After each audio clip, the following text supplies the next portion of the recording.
Thanks for sending to video, and in today's video, it's a pleasure to be joined by Stephen and Newns. And Stephen, first of all, mate, how are we? Yeah, doing good. Thanks. How are you? I'm doing very well, thank you, and I really appreciate your time today. And just I suppose to get straight into it with the question which I always like to start off with, it takes you right back to the start of your career. Why did you start boxing? Why the start? My dad took me to the gym with him when I was about either 7 or 8 years old. So he was a coach at my amateur club. Mhm. When I was younger, I used to just wonder, like, where's my dad going tonight? In the evenings, and it's I'm going to boxing, but you're not old enough yet. That would have been like when I was like 5 and 6. Mhm. When I got to about 7, that was it was time to that was the appropriate age to go.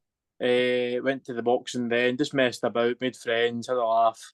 Got to 11 years old, nearly 12 actually, so I wasn't actually ready to compete at the starting off age, which was 11 then. I was nearly 12. Mhm. Got to December time, and then I ended up getting a match on the home show, won that, and just continued boxing since.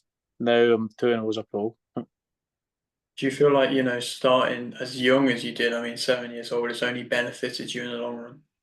It has, yeah. I mean, it's gave me all those years to be able to experience boxing, like not just the actual learning, like the skills of it, like going through the ups and downs, and then been having all those years of being able to gain all those fights, going to all the different tournaments abroad as well with the Scotland team, all different training camps, and obviously what I've done like and like national wise as well, like all the club shows when I was younger, all like the Western Districts and Scottish Championships. Back then, it was just like there's no pressure. You just you find out who you're fighting on the day, you're straight in. But it's now it's a lot more at stake now. You've got like professionals are a bit more cautious of like their record and stuff like that. Um, but no, it's put me in good stead. And I know it takes years and years to develop those skills and those mental strength as well. Like it's not all like plain sailing for athletes, even the guys at the top. They need to go through some hard times, and a lot of them do come out and talk about those times that the things haven't been so great, And I think it's vital to be able to come through the other side of that, to be able to, like, push on and go and achieve what you want to achieve. No, of course. And I mean, even, when you speak about amateur career, you did have a great amateur career. And I suppose, then there must be some clear standouts for you if you are to list any of them. And as in like fights or opponents or Well, just like, yeah, fights, opponents, tournaments, anything like that. right, okay. The standout tournament for me would have been with there's loads like even like kind of domestic to international level. One experience that I did enjoy was the Commonwealth Games in 2018, in the Gold Coast, Australia. I was 20 years old, so I qualified for that during my first year in senior boxing. Went to all the tournaments, won the nationals that year as well, and then out there in Australia was just fantastic. The atmosphere, just even being in the games environment, not just boxing, but all the different sports. The media coverage around it all, being so young as well and new to that, it was like eye opening. And then I progressed quite well in the tournament, missed out in the medal by small margins, losing in the quarterfinals. Um, and then after that, done the full cycle again, won the nationals again. Um, beat some top opponents, went to all the multi nations. Um, One standout opponent just now who I see will do pretty well as a pro is Pat McCormack. I came up against him in the quarterfinals of a multi nation tournament in Belgrade, Serbia, and that was 3 months before he went on and won silver in the Olympics. Mm. So you could pretty much say he was running about the peak of his career, running about then, and he was currently ranked number one at 69 kilos before the weights changed. Then, so it's but no, it's good. It's good being going in with those sort of guys, knowing I can hold my own, and and coming off the back of those tournaments, I know what it takes to to actually kind of beat these guys and go back in with that belief of like I can beat anybody that's the same weight as me. It doesn't matter where he's from, what he's done. He's just another human being, and you know, my experiences show for themselves as well, and my skills. So I don't, I believe I can go as far as possible in pro boxing. You know, with the amateur pedigree that's helped me, and plus obviously I've got a lot to learn. Still training with a lot of pros, sparring them as well. But no, I'm developing nicely. I've got a great team around me. And what else? What one special one for me was when I boxed a Brazilian opponent. So I came up against him shortly after the Commonwealth Games 2018 in Finland in the Tama tournament, quarterfinals. He beat me unanimously. It was not one sided, but I lost every round and every scorecard. Just wasn't up to the mark. He just had my number that day, and he was a top operator though. He's went on and beat world class fighters, beat Cubans, beat Russians, won medals in Pan American stuff like that. Ranked highly, I think he was maybe top 20 or top 10 for a while as well. And then I faced him again in the World Championships in the first round, and I got a split decision win against him. Yeah. And for that, overcoming an opponent who I seen was like one of the best guys I'd come up against in my amateur career up until then. 3 years later, I got a win against him. I was just like, wow, that's just testament to my dedication, my my self belief as well, and getting against that guy and beating him. And although it was still at the early stages of the World Championships, it was far away from the medals. Uh, Actually, I lost in the following round against the Azerbaijan boxer that only won bronze. But to beat that Brazilian was a nice feeling, you know. Because I was so down in the dumps after the first time that he beat me, just because I couldn't get anything off. My boxing wasn't good at all, and then to go and get that win it was brilliant. It was good. Mm-hmm. No, I mean, it's great to hear that you can look back so fondly. And when you speak about stories like that, one with the Brazilian fighter, I suppose, facing that adversity early on in your career and having the defeat, and then, like you say, being able to come back and then be able to win, do you think Mm-hmm. it's a really good experience to have early on in your career going into the pro ranks? Yeah, absolutely. I mean, one thing it does, one thing it has done is it's gave me that belief and that experience of beating top class operators who are expected to beat me.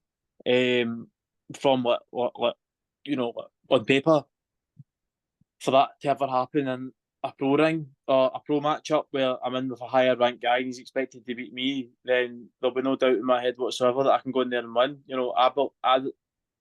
I've got the belief that I can go in there and win every single fight that I'm in, especially as a pro now. I don't see there's any sort of limits to how far I can go.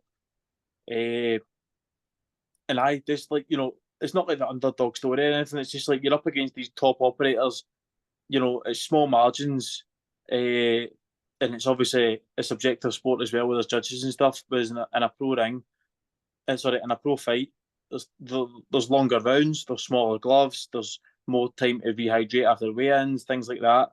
So a lot of these benefits, which I think which will play on my side, and when we get stuck into like later rounds and stuff, um, I'm known already for being like, really well conditioned. Always been one of the fittest in like my sort of training circle. So when it comes to like those longer rounds, and it's whoever wants it the most, who's turned up in better condition. I think that'll be me sort of every single time. And I'm looking forward to these challenges and coming up against these top operators, and hopefully that's in the near future. I believe, I believe my management team, Kevin Marie, and my coaching team will get me there. Mhm. And I wanted to touch upon you, of course, being with Kevin Murray and management wise, and the Mhm. opportunities. What opportunities has he gave you, and what's it been like working with him? Kevin's been spot on. I ever since I linked up with him, and like I just had a good feeling about him. It was just this gut feeling that I knew that this guy was the one to go with. And then further into that, we've developed a sort of like working relationship together, and he's been spot on. He's really fond of my dad as well.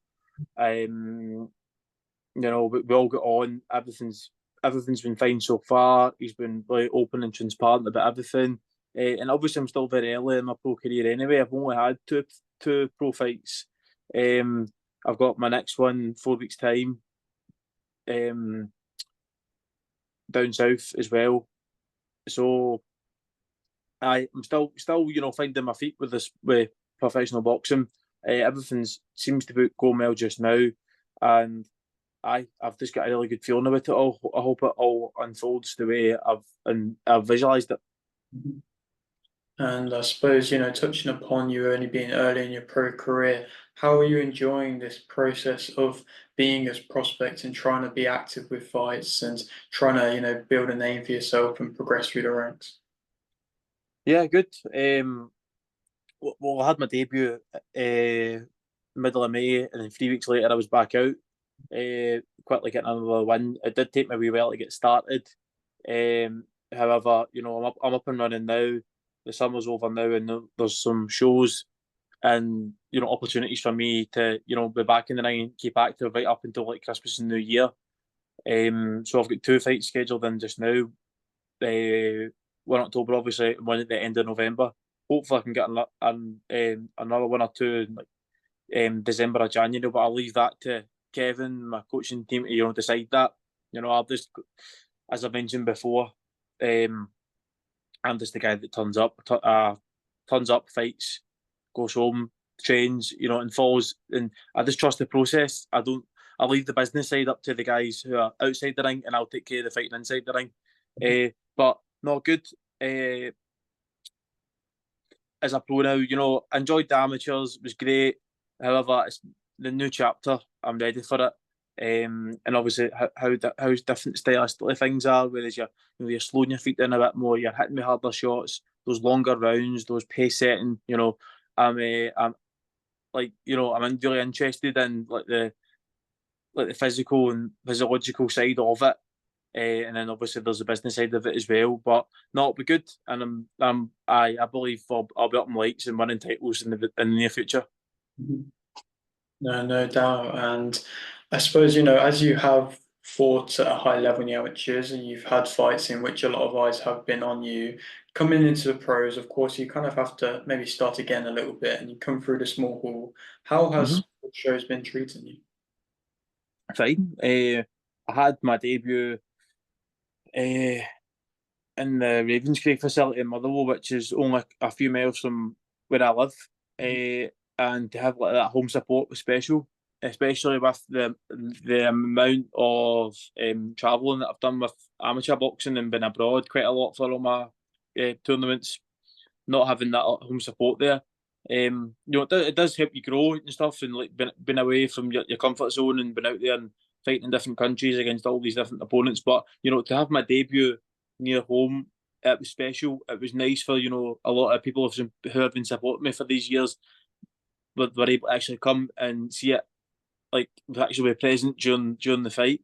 And obviously the Ravenscraig's a cracking facility. I've boxed there as an amateur many times.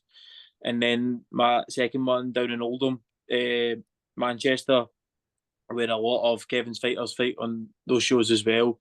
And been around the sort of pro setup, with all the different professional fighters, big names down there as well. It's good, and I believe I belong in these circles. You know, it's it's new, but I'm enjoying it, and I think it'll be I'll have a very positive and successful career. I'm excited for how it's to all unfold.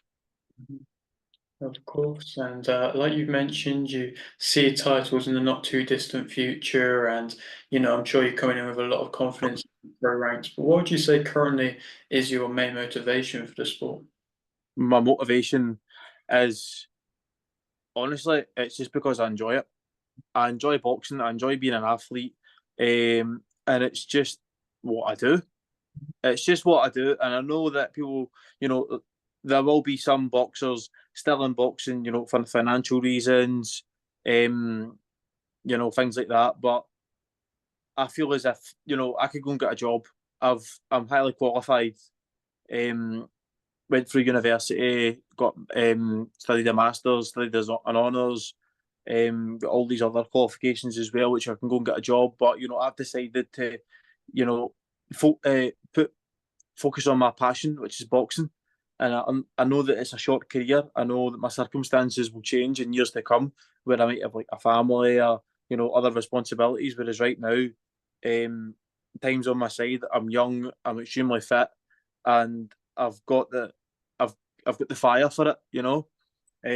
I want to be successful. I'm really competitive, even in training as well. I want to be the best at everything. And boxing's what I enjoy. I love watching it. Obviously I need a break from it now and again, like talking about it and stuff, like to let my hair down. But it's just my thing. I really enjoy it. I get that excitement when when the phone goes and I've got a date to look forward to. Um, I'm like prepping for like fights and like getting the tactics right for opponents and stuff like that. I just enjoy all that side of it. So that I was just say that's my motivation. I enjoy the sport deep down, and I'll do it for as long as it makes sense. Mhm. No, it's amazing motivation. You have to enjoy this sport. And obviously, like I say, you've been progressing very well so far and you've talked about titles, but what is that kind of maybe at the moment end goal in which you have in mind? And goal. Uh, as I said already, like I don't think there's any sort of limitations to what I can do. I mean, boxing and not like sport in general, but boxing in particular is very it's unpredictable, and that's what makes it exciting as well. Um, boxers they all go down different paths. Some are successful, some are they don't they underachieve, and some maybe like overachieve. For me, I just want to make sure I focus on one fight at a time and win every single fight that I'm in. I don't want to ever climb through those ropes with a losing mentality. Um, there's guys and there's guys with world titles. There's human beings who are my weight and they've got world titles. There's been guys who have won world titles from Scotland. There's guys who won world titles from like England. It doesn't matter what country they're from, and there's a human like any like people can go and win world titles. What's not to say that I can't go and do that? It might not happen. It might happen, but I will keep fighting and working so hard that I can be in the mix for that. And um, I my efforts will never be questioned in all aspects, whether it's boxing or anything. I'll work so hard and do what it takes to be the best. And if it's me being the best professional boxer at my weight category, then you know that's just because I've worked for it. So we'll see. It'd be nice to win a world title. No, of course. And you're coming through with a great bunch of Scottish fighters at the moment that are, seemingly coming through the ranks. And I suppose, what do you make of the Scottish boxing at the moment? Of course, there's not quite as many world champions in which there possibly once have been in the past, but what do you make of some of the fighters coming through currently? There's a lot of there's a lot of young talent. And there's a lot of boxers in Scotland just now, professionals who are roughly around about the same stage of their career as me. Maybe they're about to have their debut. Maybe they're two, three, four, five fights in. Maybe some are like 8 or 9 fights in. They're minus 10 fights. A lot of these guys, they're just getting started, and they're top talents, guys who have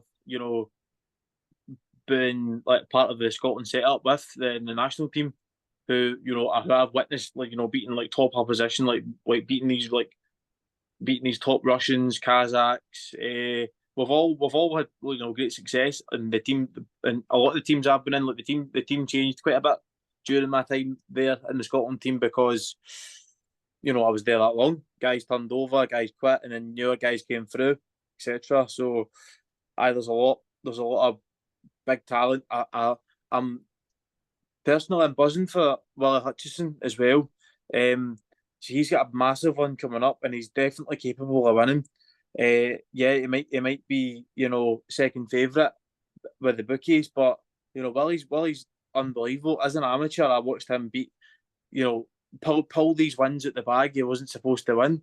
Um, So with this one coming up against Boatse, it's an exciting one. But if he gets a win, and if he wins comfortably, I won't be surprised. But obviously, Boatse is a world class operator as well. That's another exciting one. Buzzing for him.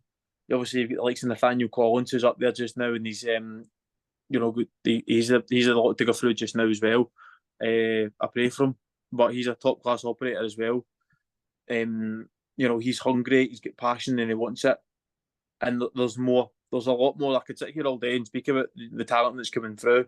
But for me, I see myself, within those circles, fighting for these big titles, like been up on lights, headlining shows. I think that's a future that's waiting for me. No, it's great to see how highly you speak about some of the fellow amateurs in which you once were with, and of course, like you say, you want to get to that point, and I'm sure you will. And I really appreciate your time here, Steve. I'm going to leave with this final question, which I always like to ask. Basically, just want to open up the floor to you. Is there anything you want to shout out or promote? Um, yeah, I would like to say a huge thank you to all my sponsors.